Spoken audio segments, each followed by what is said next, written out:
Last week, it wound up being a race of survival. Being fast was no guarantee of the win at Road Atlanta, and in the end, Logan Grotto went from fourth to victory lane, mostly by staying out of trouble. Today is expected to be similar due to the unforgiving nature of Canadian Tire Motorsport Park. Let's see who internalized the lessons from down south as we get ready to watch the PCA Sim Racing Series 9 Club Class live here on Podium Esports. Hi, I'm Joe Peak, and with me in the booth tonight is DJ Clark. Ryan Bauer is producing, and he's using cameras provided by Dougie Beard. Each of the previous 8 PCA Sim Racing series were built with a themed idea, and Series 9 is no different. After Event 1 at Road Atlanta, it's obvious the theme this time is traffic management. It's looking critical if you hope for a good result in the 30-minute open qualifying and the hour-long race. Patience and care in dealing with traffic can pay off across the Series 9 championship points race. Let's see how the PCA Sim racers do as the challenge to run a clean race continues. But before we get to the racing, we want to remind you that Pirelli is back as the PCA Sim Racing title sponsor for Series 9.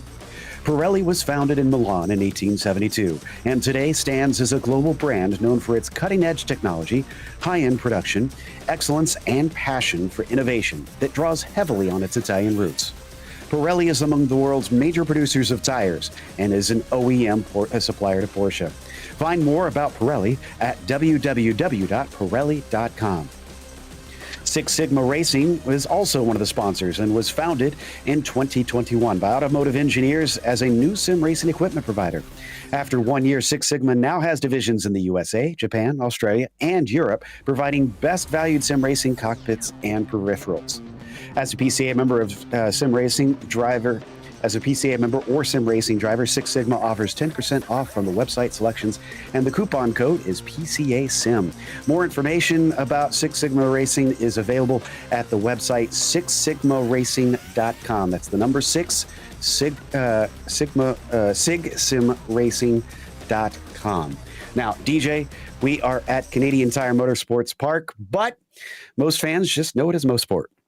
Yes, indeed they do. And Joe, this is the very definition of an old school circuit around here, virtually unchanged since its construction back in 1961. Some of the names around here named for some of the most famous racing drivers in the world, including Sterling Moss and Mario Andretti. But this is going to be a track that challenges everybody. And as you said, traffic management going to be very, very crucial on a track that it is notoriously difficult to overtake on.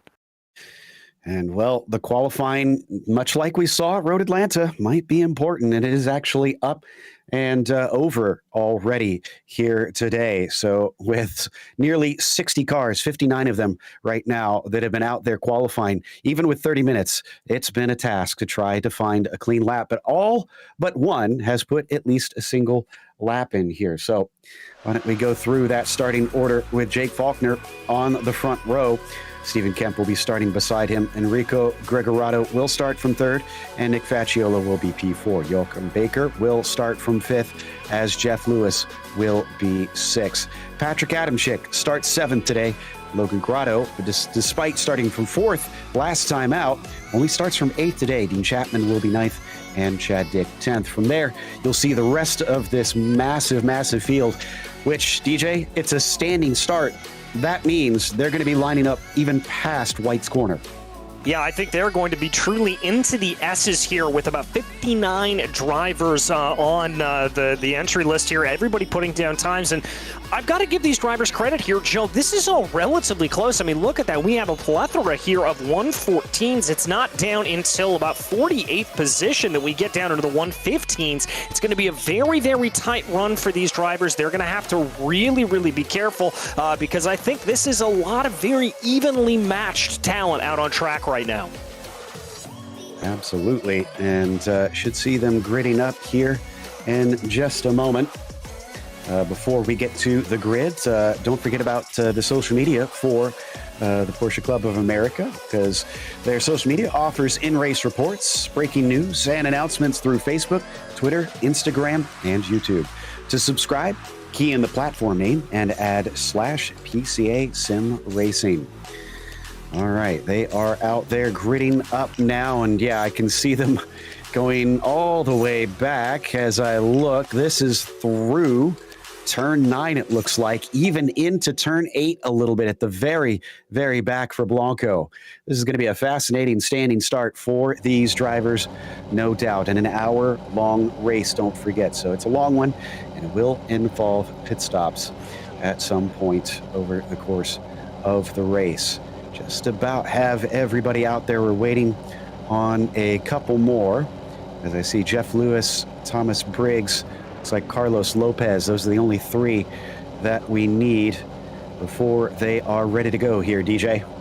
Yes, indeed. And this is the moment, Joe, when all these drivers, particularly in a standing start, have to get all of that adrenaline out of their system. You do not want to be coming in here really amped up to the gills. You want to be calm, cool, and collected, just keeping your eyes on those 5 lights that are about to come on. You want to be relaxed at this point, and that's going to take a lot of concentration to do, especially coming down through turn 1. The drivers who are down farther in the grid, coming through whites, coming through the S's to start things off, that's going to put them at a disadvantage and, dare I say, put them into a little bit of a danger zone.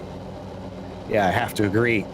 And this track is certainly full of dangers, that is for sure. They got about 20 seconds left, and we're still waiting on Terrence Tong. He is going to be the last one out there, and there he is. So the lights are up, and the green flag is out. It's not the greatest of starts from Kemp. They're in second place as they come down into the first corner. Watch out for Clayton Corner, though. This second left-hander, blind and downhill. Let's see how they manage to get through here, as it's going to be tricky to try and get themselves sorted out. Not completely single file quite yet, DJ, but so far so good for the leaders. Yeah, everybody's been able to keep it together here relatively well. Enrico Gregorato able to get a good move there on the slow starting Stephen Kemp. And we've got our first little bit of an incident there. Looks like that's going to be Jeff Lewis falling down through the field going through Quebec. 927 car seeming to have some sort of issue. We'll try to get back to that in a little bit. Already a good break for Faulkner up at the front. You can see that bright green and black machine has about 0.7 of a second as they hit the Mario Andretti straight. Gregorato gives chase, but he's got Kemp hot on his heels. Yeah, Kemp definitely trailing there behind, and the crucial time to keep in mind here going down the Mario Andretti straightaway is going to be about 1 second. If the driver is able to break away from that, that's going to mean that there's going to be able to get out of the draft. But when they're in within that 1 second, you're going to see a big, big draft train here forming, really all the way from first all the way back into 59th. Tell you what, that was the most patience I've ever seen through Moss hairpin, because I went back to look at the back of the field, and they were all just tiptoeing through. They were still too wide almost all throughout, but everybody was playing patient, knowing they need to get to the finish of this race to get a good result. As you can see, Faulkner still about the same distance ahead, up to about 0.8 now, being chased by Gregorato in the green and black, Kemp behind them in the orange and black. Yeah, and it doesn't look like here that particularly any of these top 5 are on any sort of very aggressive run here. I think they learned a little bit of the lessons from last week. You don't want to chuck everything away here. And the other thing you want to keep in mind is you don't want to really overuse the tires here. We're going to jump back and take a look on Terrence Tong, the Upper Canada Region driver right now, going up into Moss. As you said, a little bit aggressive there from Terrence, and oh, I don't know how he avoided contact. Unfortunately, we also had a bit of an incident on the front stretch. Mark Lacombe got edged off the course, and then many, many cars piled into the ensuing mess there. So we saw a lot of damage as we see this battle carry on, coming up the back stretch along the Mario Andretti straight with Chapman there on the inside. A little bit of a duck in from Hayosh, and it looks like Tong is going to try it once again, and they've got the yellow flag thrown, full course yellow.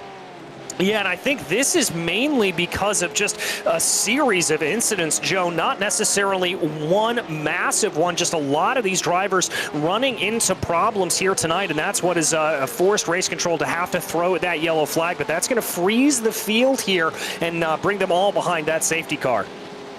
So what this also does is it opens up the pit window slightly, as obviously it doesn't change the fuel here, and while they have limited the fuel cells, they'll get a couple extra laps where they are not going at full tilt, so that could change things quite a bit. Names I see in pit lane: Gary Reese, Mark Lacombe, looks like Ken Eskridge, David Glenn, Joe Sinclair, Robert Cottle, Brett Holmes, Bruce Robinson, Brandon Harrison, Steve Kennemer, and Sebastiano Bellestieri. So it was a decent amount that definitely got caught up in all the opening mess there, but other than that, front of the field did seem pretty decent. It was hard fighting, DJ, but everybody was minding their P's and Q's. Yeah, everybody seems to be, as I said, keeping things relatively calm and collected there for those drivers. They weren't trying to push too hard to get themselves up to the front of the field. I think this is going to be a waiting game is what we see. Want to give some credit here, though, to some of the big movers early on right now up in the top 10. It looks like our biggest mover is going to be Thomas Briggs, up 5 positions. I also see Matt DeLosa is up 9 positions. You get a little farther in the field, though, we've got some drivers that have made some big movements, including Austin Bucket, who is up a whopping 23 spots. I wonder how much of that is from inheriting positions. As we said, some of this is going to be down to survival. This will also cut down on some of the lap traffic, I got to think, DJ, because it bunches everybody back up pretty significantly. And yes, it's a short lap, but this is going to be, what, probably close to 10 minutes by the time we're done, I got to think. So that's 10 minutes less of running back around to catch the tail end of the field. Yeah, it's about 10 minutes less to be able to do that. I still think we're going to have some pretty heavy lap traffic the drivers are going to have to deal with. And Faulkner, Gregorato, Kemp, Facciolo, Baker, they're all going to have to deal with that as they go along. But you're right, it is going to minimize the amount that they have to do it. And that's going to be a little bit of a help. And remember, I mentioned up at the top just how close this field was. That's going to make it a lot harder, I think, for these leaders to get past if everybody's running very similar pace times.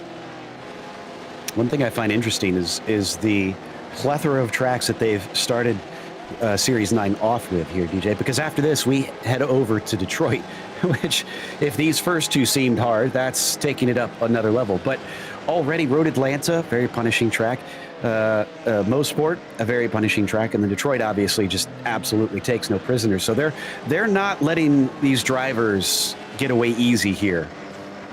No, they certainly aren't. They're not letting them rest on their laurels whatsoever. And I think it really is going to separate a little bit from the wheat from the chaff here. You're going to see the drivers that are very comfortable in the car start to excel forward. Those drivers that are able to push the boundaries ever so slightly and still keep that car under control. That's going to be a big theme here. I think drivers that are a little bit more on the ragged edge, a little bit more aggressive, I think they may struggle here, particularly in these first 3 rounds.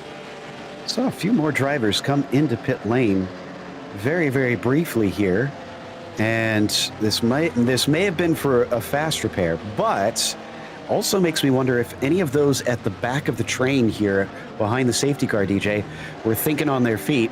And yes, they obviously will have to pit again, but if you're already at the back, they're thinking NASCAR style, might as well pit, top off, and take a shorter stop at the end.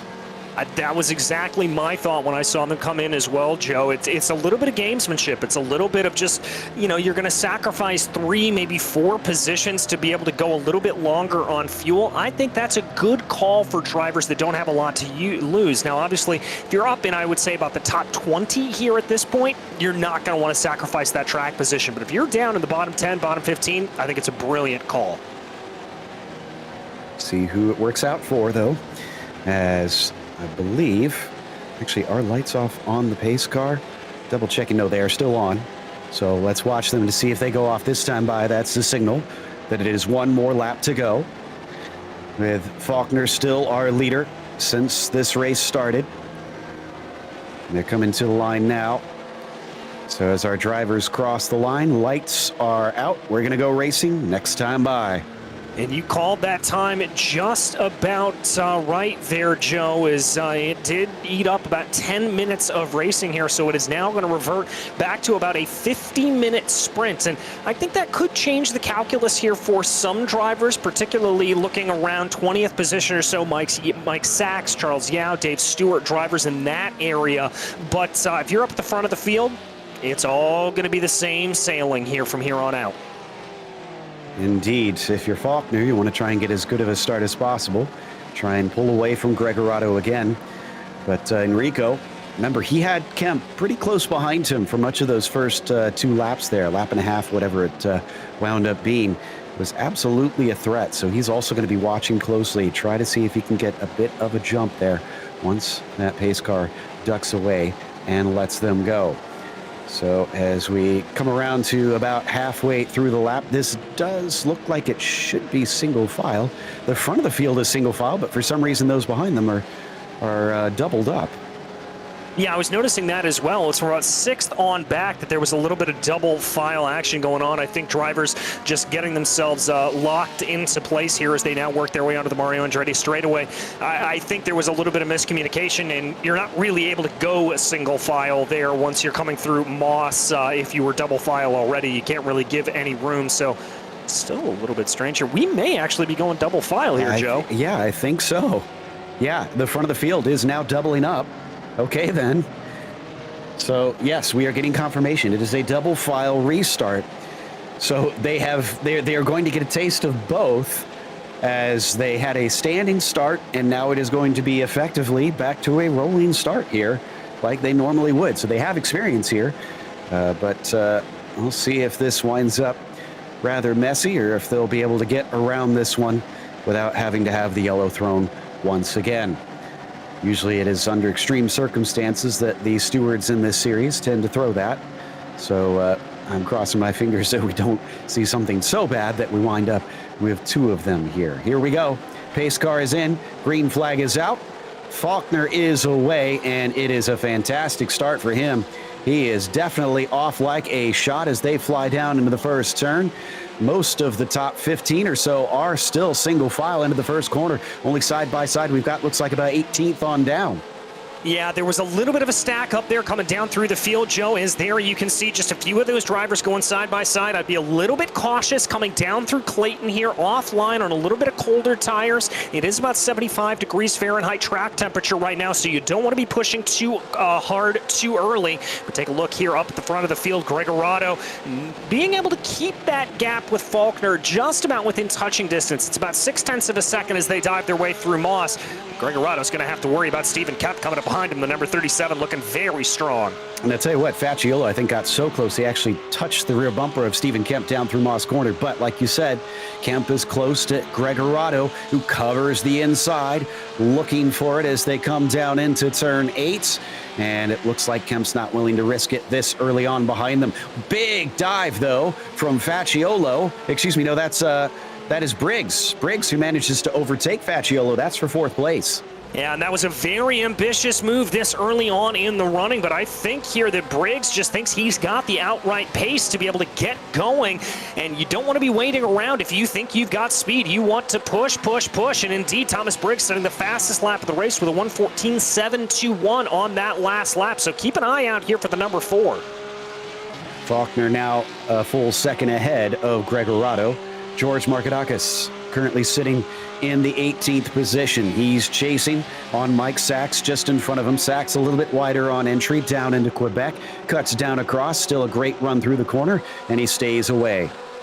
Yeah, I thought for a second there that Markadakis was going to have a little bit of a look down to the inside, but we've got more side-by-side as that was Briggs trying to get a little bit feisty coming up through Moss. Stephen Kemp rebuffing him as they go, but you've got to be careful about that. Too wide through the second apex of Moss. That is almost a one-way ticket to disaster.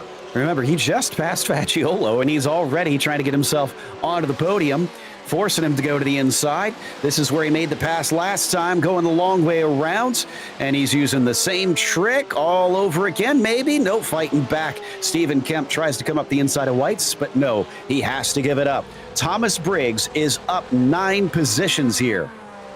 And that, to me, tells me that you've got a driver who's a little bit hot under the collar, Joe. They don't think they qualified nearly where they should, and they are eager to prove themselves here. And I think Thomas Briggs is proving just that, but he's going to have a pretty big hill to climb here. He's got about 1.3 seconds to catch up to Gregorado, and then about another 1.3 to catch up to Jake Faulkner, who's scampering off into the distance. Yeah, Faulkner just ran a 13.9 last lap. The only driver that has broken under 1:14s in the race itself here, as we check on board with Hayosh in 11th position, the 56, just behind Terrence Tong in front of him. And very much a string of cars, both ahead and behind of his Porsche. Yeah, very much so, and I want to give credit there to the mid-pack, Joe. When you come up into Moss Corner, we always talk about the accordion effect, the concertina effect as you go into a corner, and you have got to be so very careful coming into Moss and not to brake too late, or you will run into the back of the other driver. As here comes Terrence Tong, thinking about a little bit of a look on Mark Chapman. No dice, it seems. Just an update. Don't need to go to it. But the 17 of Charles Yao had a spin on his own coming through Moss Corner. So he fell down a large chunk of the field as he had to wait for them to go by. Almost a quarter of the way through the race, and a bunch of that was taken up by our caution there a little bit earlier. We're seeing a few that are very eager with the time that was taken away to try and make the best of what little they've got. Yeah, I think this is definitely increasing the pressure here on a couple of the drivers who are farther back down in the field. Aaron Ambrosino, probably one of them, back down in 27th right now, about 0.3 of a second up the road to Bucket. Oh, we've got a car off and spinning. That's Marco Harris. Ooh. Yep, so that was down through Clayton Corner, and he's actually going to have to tow his car. Looks like he had a pretty decent hit with the inside wall. Also, Thomas Briggs had an off, so all that hard work has been undone. This was coming through Quebec, just went a little wide, had to gather it up, and he fell down to 7th. Well, and I've got a sneaking suspicion that the number 4 is going to be sending some more of those bonsai moves, maybe down into the S's here again. The 4 has got plenty of speed, but this is what I was talking about earlier on, Joe. The drivers that are a little bit more on the aggressive side as they try to push, they're going to be punished here in these early 3 rounds, going from Road Atlanta to Mosport to Detroit. Now, our winner last time, Logan Grotto, this man right here in the 50, he is up 3 positions from where he began, and he's already on the back of Nick Facciolo. So does he have something special? They have a lapped car in front of him. Looks like that's Bruce Robinson. I think he's going to try and stay out of the way here as he looks like he's trying to just pull off the racing line. Yeah, that's a good move there from Robinson. Very hard to do, though, coming through the back-to-back of Clayton and Quebec, but Bruce getting out of the throttle there. That did present a little bit of a checkup from behind. You can see there that is Briggs looking very aggressive on Baker. Thought about a little bit of a move there through the left-hander coming into Moss Corner. It's not going to pay out. I think he's going to have to re-rack, restack, and try this again on the straight. Remember, Briggs wound up finishing 2nd last time out. And I'm sure he'd like to make up for that, try and finally get a win. But first he has to get his way back forward, about 5 seconds off the leader. So despite his issues, he hasn't lost too much time. Ahead of him, see a bit of a fight between Grotto and Facciolo. Grotto is going to take it the long way around coming into turn 8. Yes, he is just sticking it out there and able to make it work. Logan Grotto now up to 4th, looking at maybe another podium here on the day. Last time's winner being very, very smart with those overtakes, as here is Joachim Baker trying to hold off Thomas Briggs to the best of his ability. Briggs very, very eager to get on by. Yeah, he has basically been feisty from the drop of the green here today. And then once he gets past Joachim, I think maybe Facciolo. Whoa, and he gets a mistake out of him. Shake and bake for Thomas Briggs is going to get him ahead. Oh, no, that's elicited a wreck as Joachim, I think, wound up on the racing line. Who did he wind up in? That was Hayash. Oh, no. And I've got to give credit there, Joe. Joachim Baker did the right thing, held the brakes, just didn't want to get in the way of anybody, and clearly held his car where he should be. Hayash just unfortunately in the wrong place at the wrong time. Now, Hayash, I went back and checked. He actually avoided contact. He just had to go into the grass. It was Dean Chapman in the 013 with that massive T-bone in the middle of the track that just had nowhere to go. He's already limping. He should still have his spare car. Yes, he has a spare car. So if he needs, he can duck in and use that. And I think he's actually within the pit window right now. Yeah, I believe he is as well, and we actually just heard Dean Chapman. He is going to come down pit lane there. He just called out over the radio, so that is going to be a play that he will be able to do. Let's see if he's going to be able to make it to the absolute end of the race. He's going to be a little bit of our guinea pig here to figure that out. Indeed. We have had a few black flags for incidents already. Patrick Adamczyk, Mark Harris, and Joe Sinclair have all been shown black flags by the stewards here early in today's race. Coming down through the run into Moss Hairpin here as we watch from on board Ben Leon. He's got one car behind him in the form of Dialosa, and then they've got Tong and Chad Dick just in front. Yeah, just in front of them, and that's going to be interesting to see what is going to happen there between any of them, as A little bit close. The 90 taking a little bit of a peek there on Leong, but I don't think that's going to be close enough there for De La Rosa to really be able to send a move. Certainly thought about it. Leong with a little bit of defensive line coming down into the S's. That's some good heads-up, clean defense from Leong. Still a long race to go, though. All of them carrying on. Oh, bit of a mistake, though, from Ben. He goes wide coming out of the final corner. De La Rosa thinks about it in the background there, and as they fly into turn one, they're going to have to stay in position. Yeah, sometimes you can get that move down into turn one. Sometimes it's a little bit harder to do. We look back here on the Upper Canada region driver Dave Stewart, currently in 17th. That's a nice little battle in front of him. That's Murphy and Hayosh. Remember, Hayosh on a little bit of a recovery right now, having avoided that incident earlier on by going through the grass. So I think Hayosh is going to be a little bit eager to try to fight his way back up through the field. You know, you talked about watching those who've pitted a little bit early, them being the guinea pigs. That's more true than maybe you might realize, because the first race as we got a car going wide down through Moss Corner. Is that Markadakis? I think it might be. Yep, looks like he has found himself another victim of that tricky double apex right-hander, and he's trying to do the safe thing and stay off the track until he can completely get control of the car. So he is back and running. But I was about to say, DJ, last race was determined in the final corner by fuel. So you do have to get your stuff right. Yeah, you certainly do, and there are plenty of those apps and other things that drivers will use to be able to calculate the fuel, but those are never going to be as good as if you've got somebody on the box for you talking through the fuel and actually doing those calculations. And some of the best drivers, particularly some here in the upper reaches of the PCA, will be able to do that mental math. They'll know exactly what the fuel numbers that they've got to be hitting are, and so if you're able to be doing that, that's going to separate you from the rest of the field. Scott Kessel just took a pit stop. Does look like that one is scheduled, so looks like he's another one of those on his way to try and do an early stop here. A spin from Chris Cook, and he is unfortunately stuck on the inside of Moss Corner, waiting for everybody to take off for him as well. But I'm very glad to see the respect that the drivers are showing on returning to the surface of the track.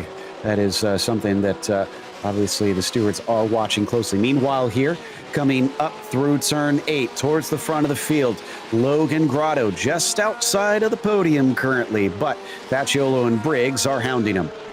Yeah, and I would have thought here that Grotto would have been able to pull a little bit more of a gap on Facciolo and Briggs. I would have thought he would have scampered away a little bit. So I want to give some credit here to both Facciolo and Thomas Briggs to be able to keep themselves up behind and keep this nice and close. I think it's a little bit less of a commentary on Grotto and more of a commentary on the speed of the 717 and the number 4.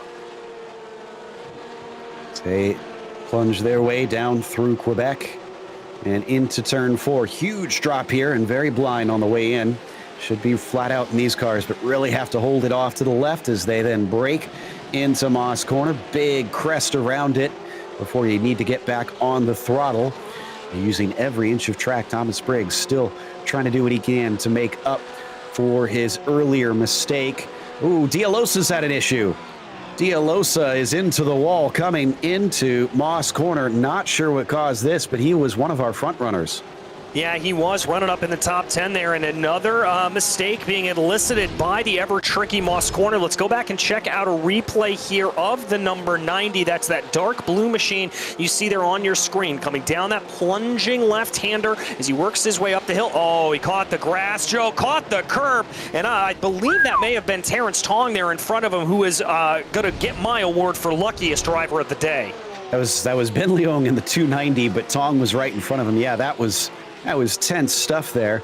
I'm not sure if either of them knew how close things were to unfolding there around them. De La Rosa back on track, but definitely has a little bit of damage from that impact with the tire barrier. Faulkner, in the meantime, is up to about 2 seconds over Gregorato.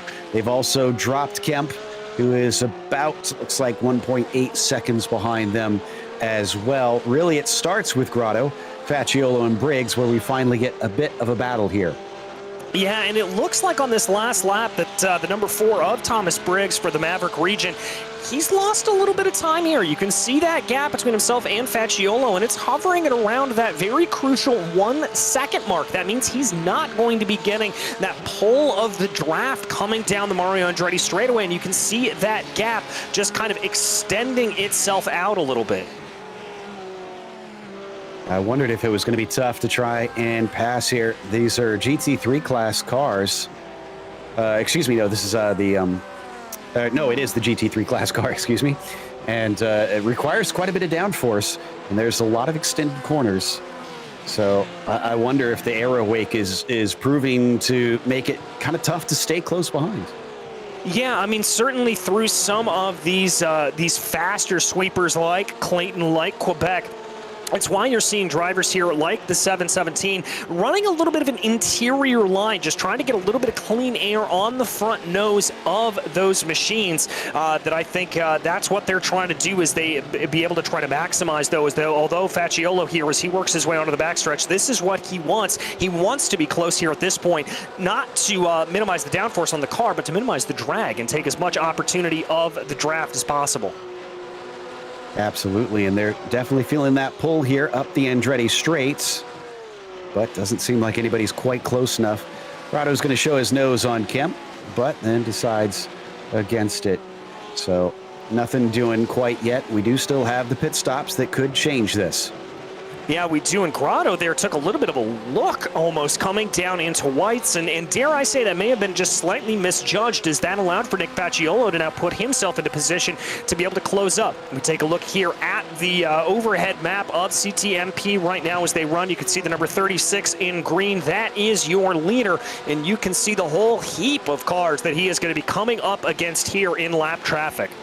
We have lost a few, unfortunately. There's been some DNFs, so we're down to around 50 cars that are still circulating. Ooh, Stephen Kemp had a bad run coming out of Quebec, and look at this. Grotto's going to try and attack, but he's on the wrong side. Coming into Moss corner, breaks it as deep as he dares, and then has to come back to the racing line. So nothing doing quite yet, but he smells blood in the water. Yes, he does, and he got a little bit squiggly there coming through that left-hander. I'm not entirely sure what happened to the car. I think it may have bottomed out a little bit, but it looks like he's not having any of those problems here as the number 50 is going to pull up alongside. 37 defends. We've seen some passes around the outside already. Grotto sends it in incredibly deep, but still finds the apex. That puts Logan into third place. He's now got about 3.5 seconds to try to make up to Enrico Gregorato if he wants to be able to try to hold on to second. But Kemp may have a little bit of something to say here as they work their way down through the first corner and into Clayton. It certainly looks like this train is going to keep rumbling along here as we've got 4 cars, Grotto, Kemp, Facciolo, and Briggs, all running practically line astern. Yeah, so this is for that final step on the podium. Everybody very hungry for this one, no doubt. They do have the lapped cars in front of them. Broad again going to pull off to the side. Markadakis, the next one up the way. Yeah, that's going to be the next one. They are going to have to deal with there. A little bit of breathing room. Looks like there's not going to be too much of a checkup, as that's Jake Steinbrink getting it wrong that you saw off on the side of your screen, but he is able to be off into the grass there and no problems for him. Everyone gets a pretty decent exit. Kemp maybe a bit slow, but I don't think Facciolo is going to be quite close enough. He's certainly going to start to reel him in. Ooh, the lap traffic could play a part of it. No, he's going to be able to be out of the way by the time they get to the braking. Yeah, that's going to clear things up, but look at that. Grotto starting to open up a little bit of an advantage as that's a spinning car, and that's going to be the 37 that's around. That's Kemp. Oh, and it was such a fantastic race for him.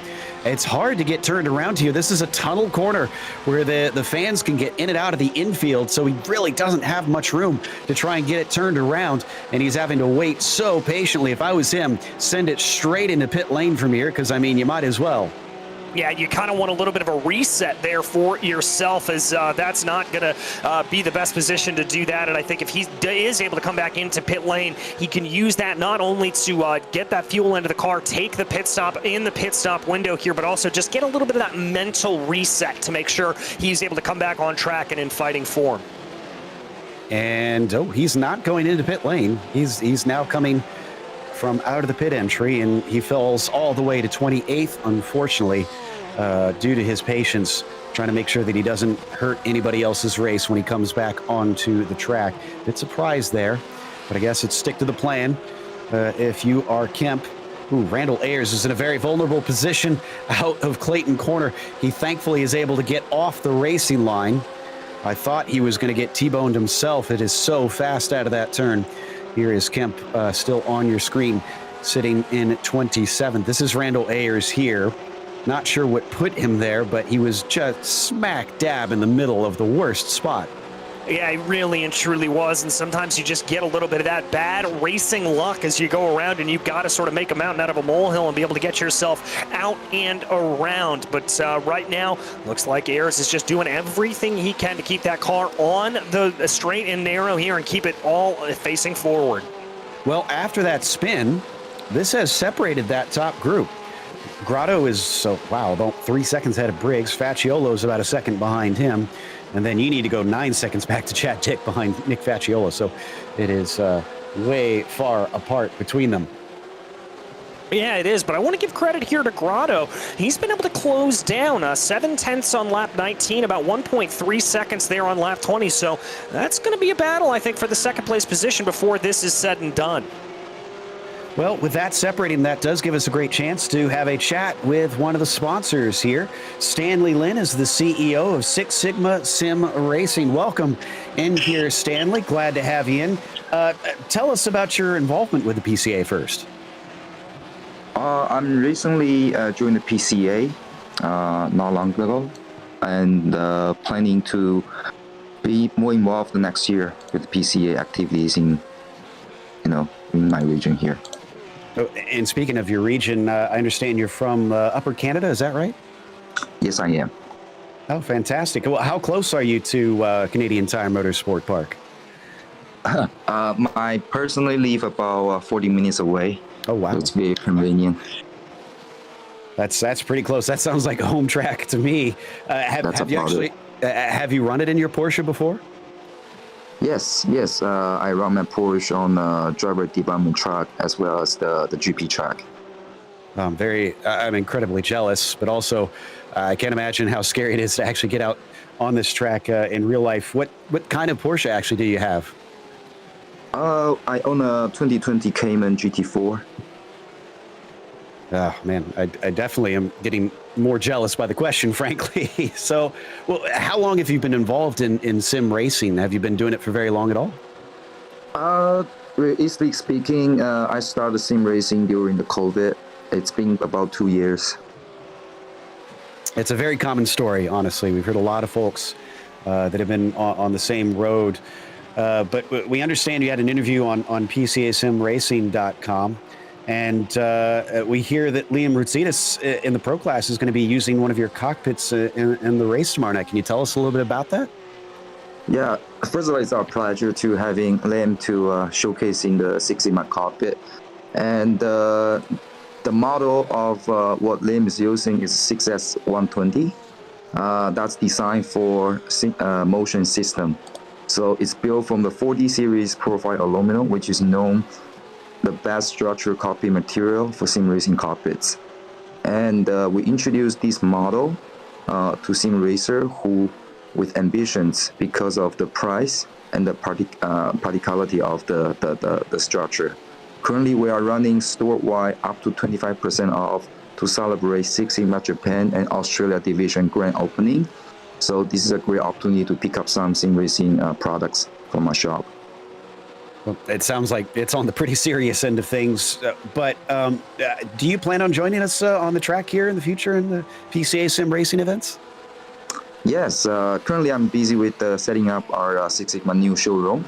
So once it's done, I will be joining the PCA event, hopefully next series from our showroom. Well, that begs the question then. Is there going to be a quote-unquote factory-backed Six Sigma sim racing team come 2023? I'm sure we will be. All right. Well, thank you, Stanley. This was fantastic stuff, and I'm going to have to try and see if I could get a friend to get one of these and get one of my hands on these Six Sigma sim racing rigs. Very pleasure. Thank you for having me. That was Stanley Lin, CEO here, Six Sigma Sim Racing, one of the title sponsors here of PCA in Series 9. So as we come back to the racing on the track proper now, DJ, we are past the halfway mark.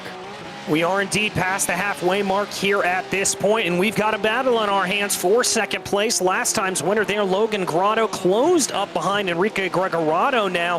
He has been quicker all of the last 5 laps. I think this may just be a matter of time here for Grotto to be able to get on by Gregorato.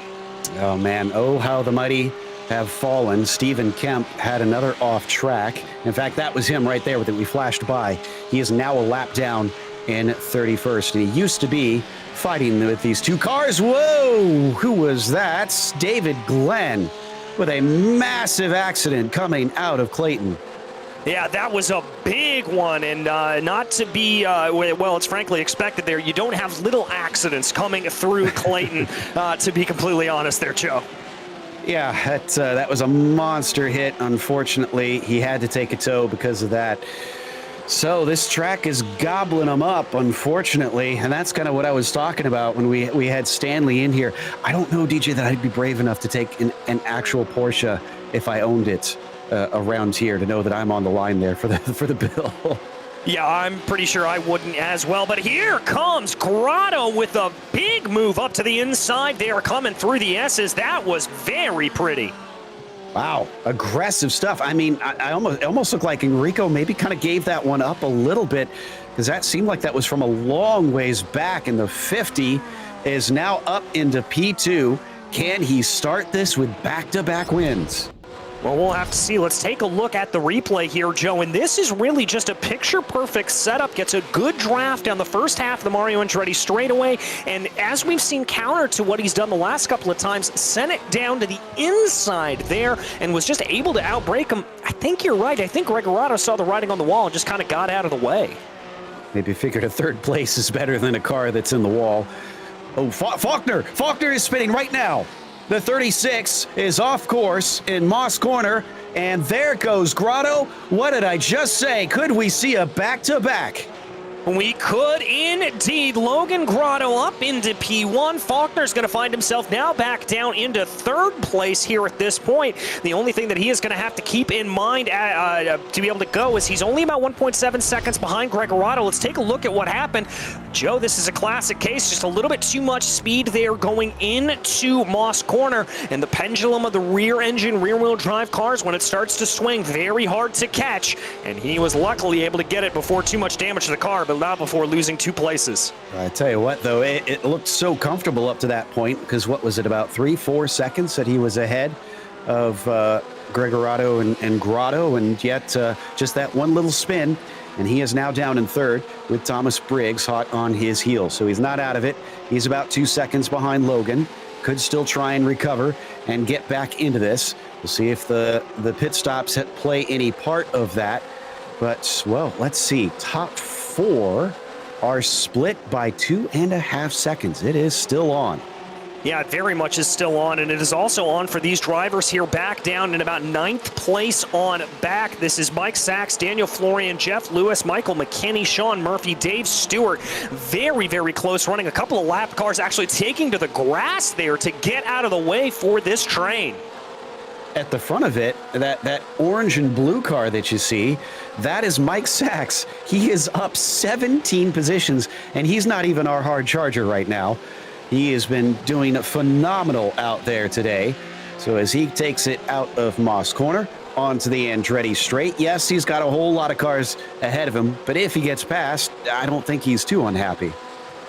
No, I don't think he is as well. I mean, up 17, if you are into the green by that much, you are going to walk away a very, very happy Porsche driver on the day. And he's starting to grow the gap a little bit between himself and Daniel Florian. It was hovering at about 0.2 of a second before Moss Corner. It's now up to about 5/6 of a second. So that is going to be Sachs starting to pull away here a little bit and starting to get away. Here's the other battle to keep our eyes on, Grotto and Gregorato. This one's not done yet, I think. Yeah, man, I got to think Enrico might be regretting his decision to be a little bit easy, letting Logan by. He could have been leading this race right now, and this track is known for being difficult to pass, DJ. So he probably would have had a good shot at things playing defense. Yeah, he certainly could have. I mean, we saw Grotto sending that move down to the inside of the S's. Now, the problem with that is that it immediately switches back, and he would be on the outside coming through the left-hander. So a little bit of that give and take that you've got to sort of measure yourself out for, figure out where you want to put that into position, and that is the way that he could have defended it. We'll have to see if he learns from that. 0.7 of a second here. If he tries to fight back a little bit, maybe we'll see a little bit of a reverse move coming through. Looks like Anthony Solero also took a scheduled stop, but he came out behind Scott Kessel, who has had his pit stop already as well. Looks like Dean Chapman, I think, had one around the same time. And Dean might be our highest driver to have pitted, frankly. By my calculations, he is. Yes, Dean came in on lap 11, which was about 18 or so laps ago. So there he is on your screen, currently your highest placed driver to have come down into pit lane. Now, he does have about a minute up ahead on the road between himself and your leader, Logan Grotto. So I don't think that position is going to change necessarily, but certainly running pretty well here if you are the number 013 of Chapman. Now, here's the thing, though. Cone to cone, it's about 30 seconds or so, it looks like, for most of the drivers. Yes, he's not going to be probably overtaking the leader, but I think a top 10 for those drivers is easily doable. They're going to regain a lot of spots here in a moment. So as we watch that 7 of Gregorado continue to give chase, 20 minutes left. Anybody going to bite? No. No, it doesn't quite look like they're going to here at this point, but waiting to see if anybody else is going to be coming down into pit lane out of these top runners. We're certainly starting to get into the window where I think that people are going to need to come down into pit lane, Joe, as it is certainly going to be a little bit of a situation where they've got to get the fuel in. Yeah, we have to remember that they did get a little bit of an extension because of the pace laps, the laps under caution here behind the pace car. So that helped them out. But let's see just how far necessarily that will go. We do know drivers tend to like to try and go long on these stints to run with lesser fuel in the car for longer. And as we watch these guys come up the back stretch now. And the 7 of Gregorado still only about half a second behind. This is going to put a lap on Gary Reese right now. Gary's going to stay out of the way of those top 3. No, just the top 2. And Stephen Kemp is the one, actually, that he's allowing by there. So that was not for position. Briggs about 2 seconds back, it looks like right now. So probably not really a huge threat here to those top 2. Faulkner is right behind him. You can see it's the 2 bright yellow, almost highlighter yellow cars there on your screen. Yes, and there they are, and you can see the number 9. That's a little bit of lap traffic there that they're having to work their way around. That's Gary Reese, as they're going to get by him down into the bottom part of Clayton. That's a little bit of a close run there for Briggs, but he timed that to perfection, able to get himself in between that lapped car and Faulkner there trailing behind. I think that is going to allow here for Briggs to scamper off a little bit and not have to worry too much about Faulkner coming up behind him. Sean Murphy is in. And he is on the lead lap, so this is another driver playing out their strategy, it looks like, and should be good to go from the finish. I'm just watching that pit entry to see if anybody else comes in amongst them in the leaders, and I'm not seeing anybody quite yet. That said, Grotto's now coming up to it himself, being chased by the 7. Let's see if either of them come on in. Let's wait and see here. I've got to think that it's starting to get a little bit close on fuel. I would anticipate here that drivers would be in within about the next 5 minutes or so. That's about as long as I think they can theoretically make it, potentially. Yeah, that sounds about right to me. And nobody pitting in except for Trey Davis. However, he is a lap down. So not really of consequence to the battle in the leaders, but he is going to be able to finish the race from there. Didn't see anybody else from the top 8 or 9, but Jeff Lewis, who is in 10th, is pitting in. So Jeff Lewis takes his strategy. We ride with Terrence Tong.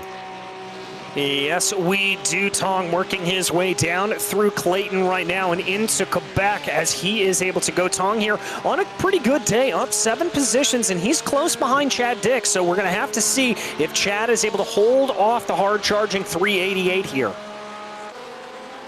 So while those who were close to the top 10, because we've got Lewis, Hayosh, both of them are in. Looks like Ivan Gomez is pitting. Kessel, remember, has taken his stop, and he's carrying on. Is he going to be out ahead of them? No, he's going to be behind Lewis. Lewis takes over as the farthest ahead car who has pitted, and Logan Grotto is in. Our leader has pitted.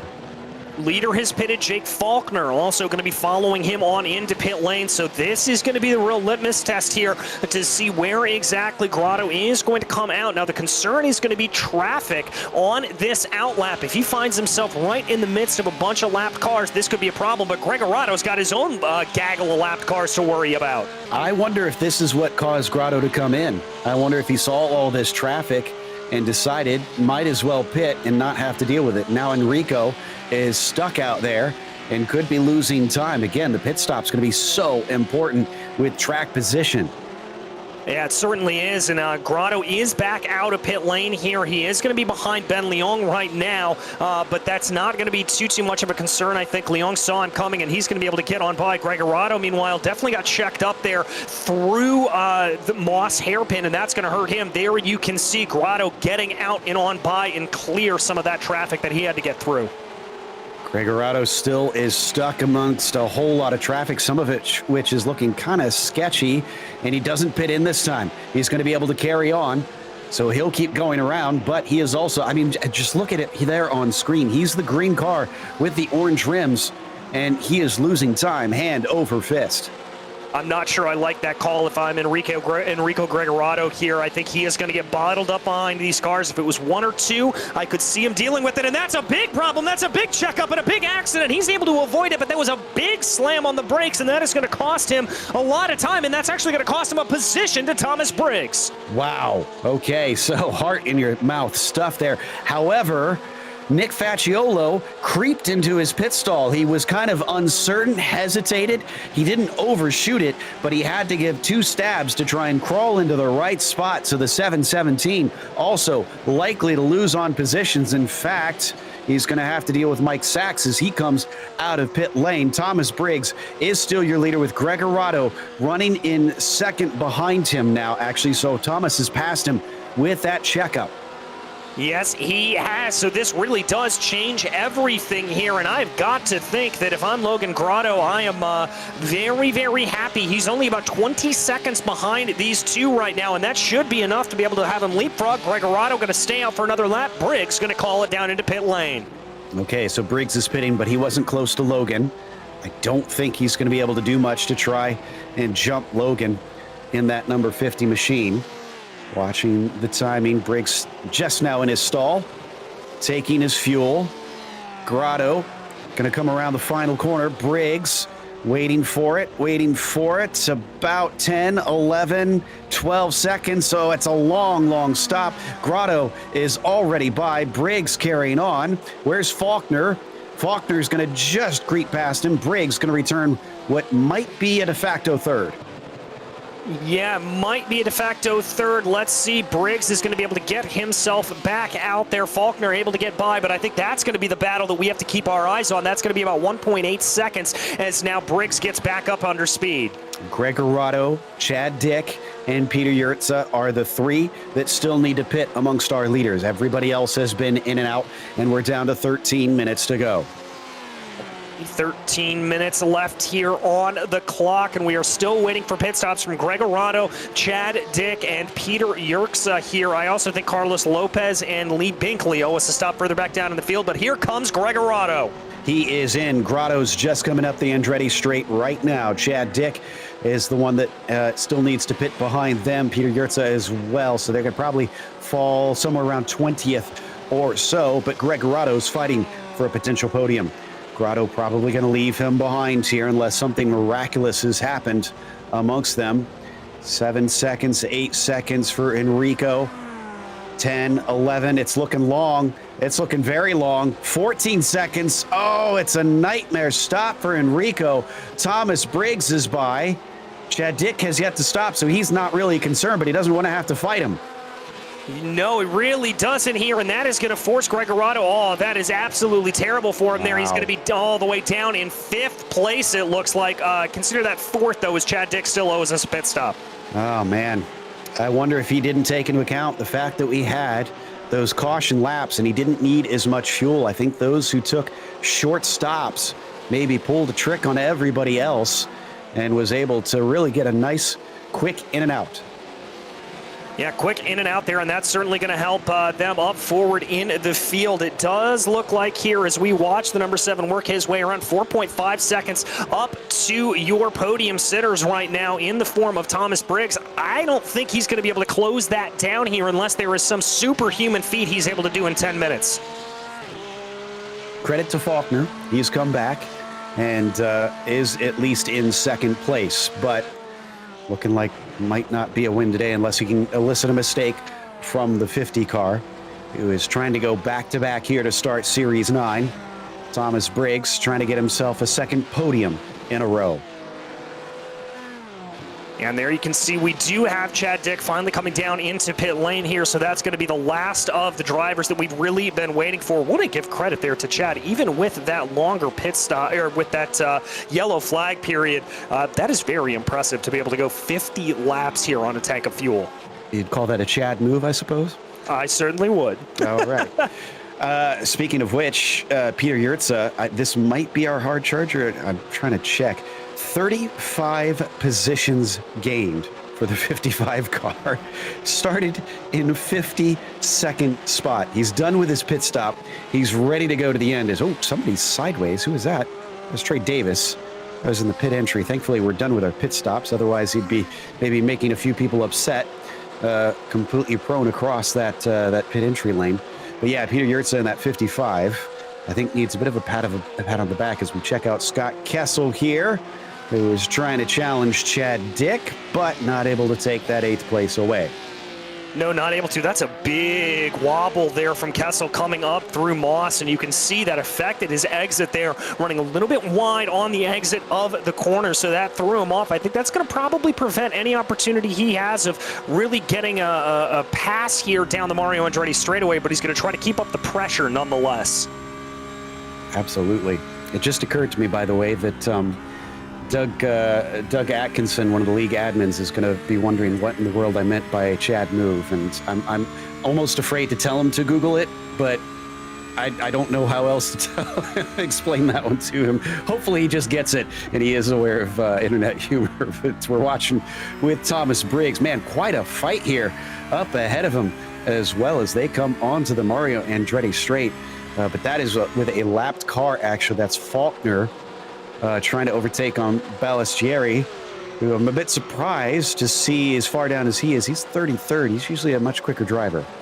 Well, he's got a little bit of damage there to the front of that number 516, so I think that is part of what has caused Sebastiano to be in a rough position here. A little bit of a checkup there for Thomas Briggs. Sebastiano just trying to get out of the way, but very much a one-line road there coming through the S's. That is going to cost Briggs about, looking on that last lap, about 0.6 of a second, but he was able to close down a whole 1.1 on the previous lap, so that may be able to help him a little bit here, and he could maybe get himself up to speed.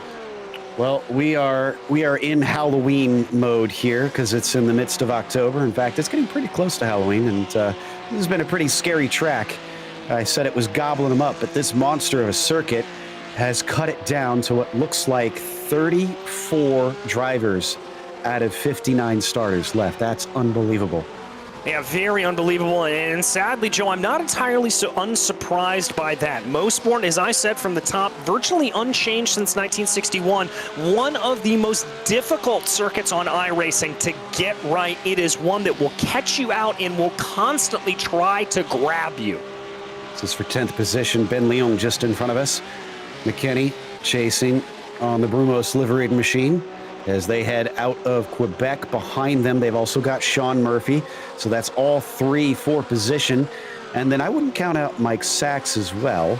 who sits in 13th. He's a little farther behind, but if they start battling, he could easily become a part of it.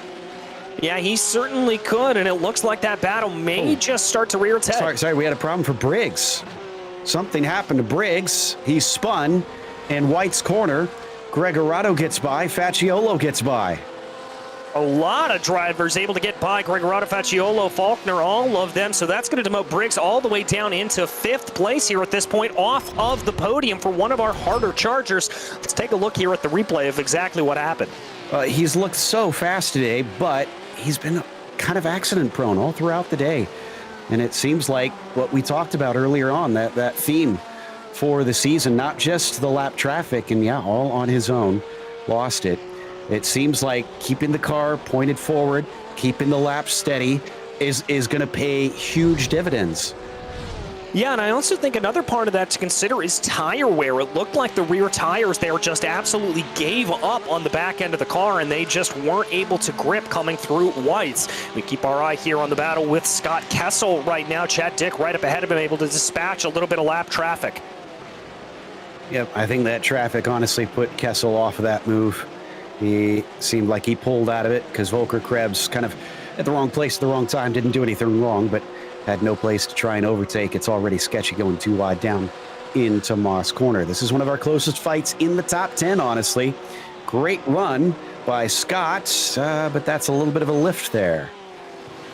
A little bit of a lift. I'm not sure what that is. I think he may just be trying to time this up perfectly to get the run down into the corner. May not have felt that he was going to be close enough to be able to get it, and discretion proving the better part of valor here.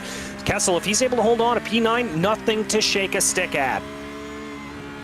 Watching from on board there as they head down into turn 1. Once again, you can see them slightly offline compared to one another. And then it's down through the double apex of Clayton Corner as they take it right out to the curbs on the edge of the track. Then switching back once again to a right-hander into Quebec. We're down to 5 minutes left to go. I think 4 laps for Grotto. Yeah, I think that's about what it's going to be here. This is pretty much our closest battle out on track right now. Chad Dick holding over Scott Kessel. That's going to be Gary Reese right up ahead of them, about 0.7 of a second up the road. Now, that's going to help out Chad here just a little bit because he's going to be able to tick up behind in the tow. Another good battle here, working their way through. Mike Sachs holding on behind Sean Murphy, and Sachs has got to watch out because Matt Dialosa is going to be directly there behind him. Looks like a little bit of movement there for Sean Murphy, just trying to see if he can cover off any attack there going into the S's. Does it look like he's going to be able to do it? Dialosa thought about maybe having a little bit of a move there going down into the S's, and that's not going to play out. They're going to have to keep themselves in single file order. There's a little bit of brake smoke there up ahead. Not sure if that was a car off. I believe it was. That looks to be the 103 able to sort themselves back in. That is Markadakis there again. It looks like here that we're going to continue going as, oh, here comes that move from Kessel. He certainly thought about it on the exit of Quebec, trying to see, or in the entrance of Quebec, trying to see if he was going to be able to get anything. I don't think he was, but he is going to be trying to go, as there you can see just how much he is pushing, kicking up a little bit of grass there on the exit of Quebec. Now they work their way up into Moss. Here comes the run. 3.5 minutes on the clock. Kessel knows that his time is starting to tick down here, and again, good moves there from Chad Dick, trying to break the draft just a little bit. Those little bit of micro moves there out of Chad Dick could be what saves him. But here comes Kessel. He's going to look to what will be the outside of the first part of the S's. No, he's going to back off again. Just doesn't feel like he's got the speed to be able to close in. I think he is waiting for a last lap move here. And as they continue to go around, we continue to keep our eyes on it. 3 minutes left to go in the race. Logan Grotto, your leader, working his way down the Mario Andretti straightaway here at the moment. So by my calculations, that'll be about 2 laps to go at the line here for your leader, Logan Grotto, looking to make this a 2 for 2. He was able to win last time out. He's trying to do it again here at Mosport. And if he is able to do that, get a perfect 1-1, that that could be the start of a very dominant season here for Logan Grotto. But now we're side by side between Dick and Kessel. Kessel trying to be a little bit aggressive on the run. Down into Moss. Is he going to be able to get anything? No, and he's got to check up his momentum there a little bit. Carried a little bit too much speed into the first part of the corner. Now that number 9 that you see there behind them, that is lap traffic. That is Gary Reese, not involved in this, but look at the run here that the number 48 has. I think this is Kessel's opportunity, and I think he knows it. He's going to poke that Gulf liveried machine out to the outside, trying to see what he is going to be able to take out and go all the way here to the outside, going down into the S's. Is he brave enough on the binders? Yes, he is. He finally gets the move done. Able to continue working his way around here, and that is going to be Scott Kessel up into 8th place position. And look at all of the gap that he has already been able to pull. We jump back here to Michael McKinney as he runs in 11th, trying to close in on the back of Ben Leung. This battle has been carrying on for quite some time here, but with a minute and a half left, he's going to have to do something quick. And they are going to have probably about 2 laps left to go with him being so far behind Grotto. In fact, he is coming up to it right now. It might be 3 laps to go then. Is he going to cross in time? Oh, my goodness, it's going to be tight. He crossed with about 1:13 to go, but we're seeing the white flag. Yep, there is Barney the flag man waving that white flag for Logan Grotto. So that does mean that he will have only one more circuit of this Mosport track to be able to try to navigate here.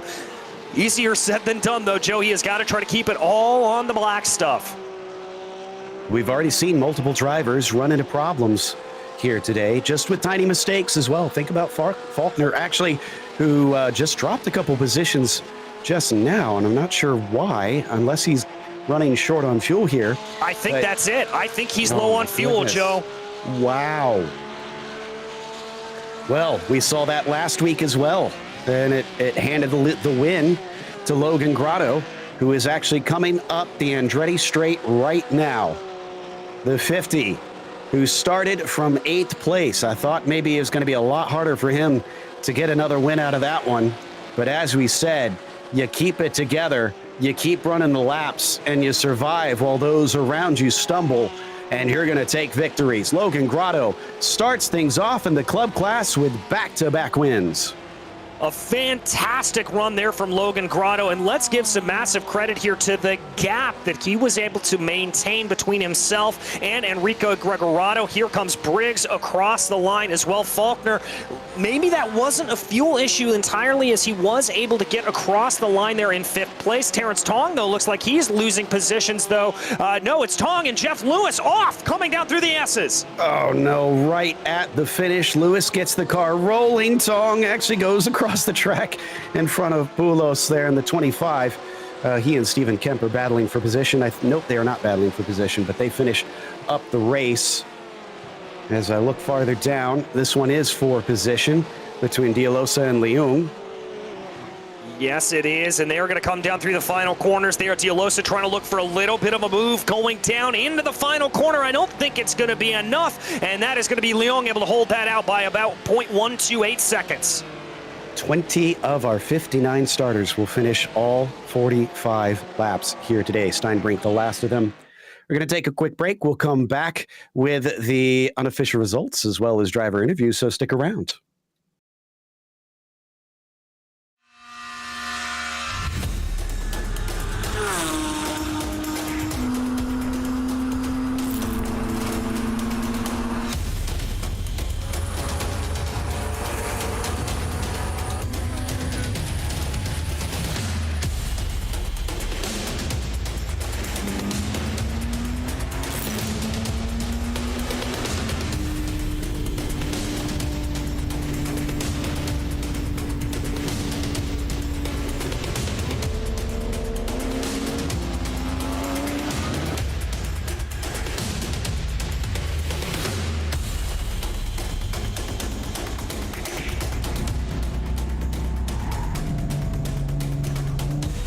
Brake a little earlier if that's going to be the case. He's actually got a nose ahead as they come down into the braking zone. He's going to do it the hard way.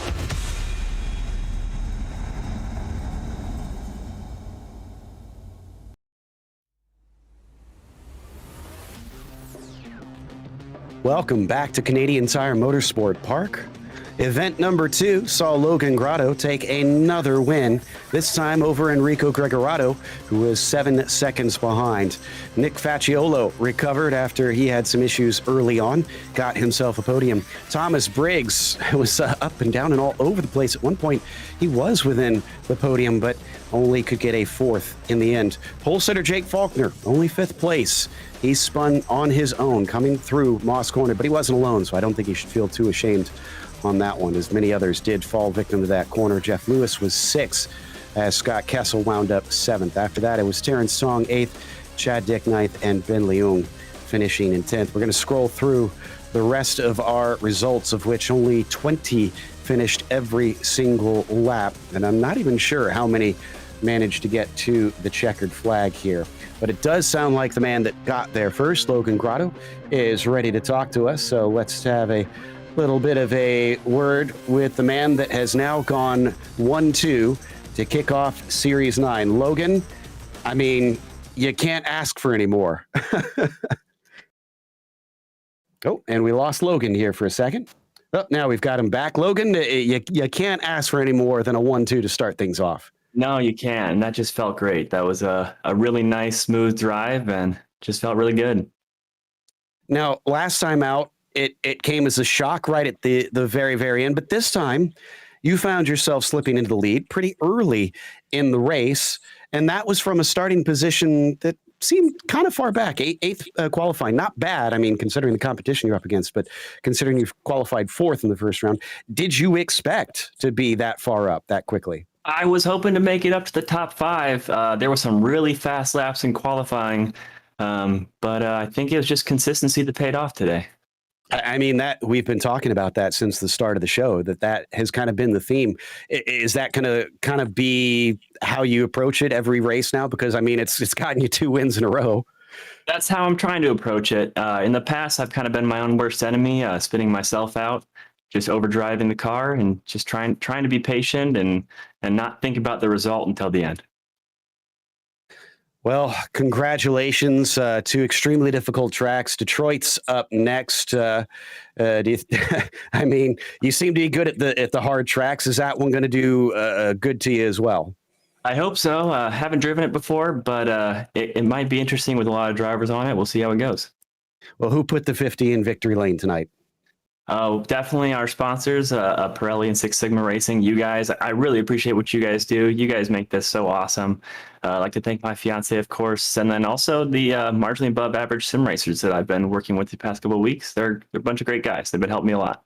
I love that team name. That was Logan Grotto in the number 50, taking his 2nd win in only the 2nd round. DJ, though, has caught up to Enrico Gregorato to find his thoughts.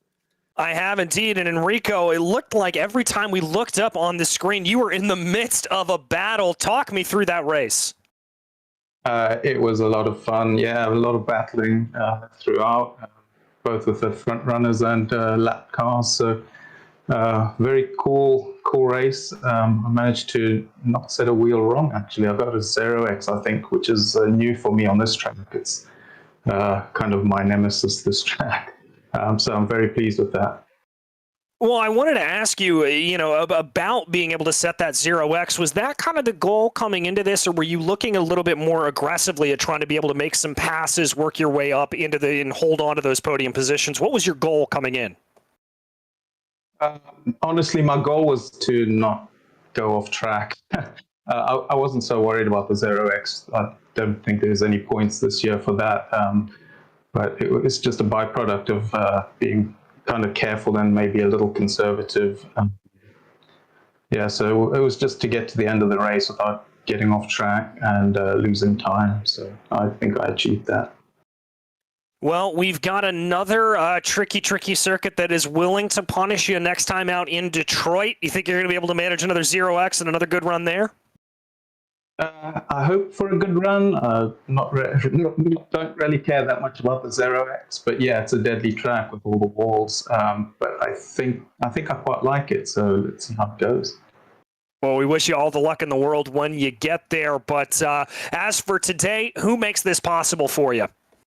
As always, my family, my wife, and 2 kids. They're always supporting me and Also the boys at 208 Racing, always supportive and good fun, especially my friend James Franznick, who shares a lot of info with me, and we go over all the tracks together just to have a good strategy for the race. And then obviously all the guys at the PCA, the organizers, and everyone who takes part, the sponsors, Series 9, and you guys for doing a great job with the broadcast. Thank you. We are more than happy to do it, Enrico. Congratulations again. That was Enrico Gregorato, your second place finisher. And Joe, I believe you've caught up with our third place finisher, Nick Facciolo. Yes, Nick had the only incident on the podium, a single one out of all three of them. Nick, do you not give a rip about that? Just happy to be spraying the champagne tonight? Oh yeah, very happy. I think I picked up that incident while I was checking my fuel levels, and in the debrief room, Logan mentioned he even slowed down to make sure we didn't do that extra lap, because I certainly wouldn't have finished if we did. Well, starting things off with a seventh and a third, probably a good way to go about things, but did notice that you spent much of the early part of the race behind Logan Grotto. Does that kind of make you feel like, wow, if I could just keep up with him, maybe I'd be taking some second places and potentially wins if I could threaten him? I will certainly wish I could. I think I need to spend a little bit more time practicing to make that happen, though. You know, I got a little caught in traffic and kind of lost touch with the leaders for the bulk of the race there, but then it seemed to kind of claw back at the end, pulled out a third in the end of it. The organizers have even mentioned that they feel like learning how to deal with traffic, because there's so many people competing this series, that's kind of the main thing that drivers need to learn how to do. Is there anything that you've been doing these first two races to really kind of figure out how to better manage that, how to lose less time and be quicker and safer? Quicker, not so sure about, but safer for sure. I've got a big red banner on my inner windshield that says red is greater than dead, indicating that I'd much rather throw away the lap than throw away the race. I love that. I love that a lot. There it is. There it is. We can see it on screen. That's a great little philosophy. I'll have to remember that one. Well, again, congratulations on a third place, up from fourth, so at least a gain this evening. Anybody you want to thank? Of course. I want to thank my girlfriend, Alex, our dog, Brooklyn, for letting me do this for so long, and my spotter, Nick Melorano. That's a good dog's name, I have to say. That's the 717 of Nick Facciolo, who finished in third today. That's going to wrap us up. So a big thank you, and we'll see you tomorrow night for the Pro Class. I'll be at 9:25 p.m. Eastern on Thursday, October 20th, live here on Podium Esports. We'd like to thank the PCA Sim Racing title sponsors for Series 9, which of course includes Pirelli and Six Sigma Sim Racing, as well as a huge thank you to LastTenth.com. Better car, better driver. A big thank you to the steering committee at PCA Sim Racing, and a huge thanks to our team tonight, DJ, Ryan, and Dougie. And none of this is possible without those behind the scenes at Podium Esports, Ryan Bauer, Gary Sexton, and John Theodore. Thank you so much for watching tonight's broadcast of PCA Sim Racing. I'm Joe Peak, and I'll see you on the track.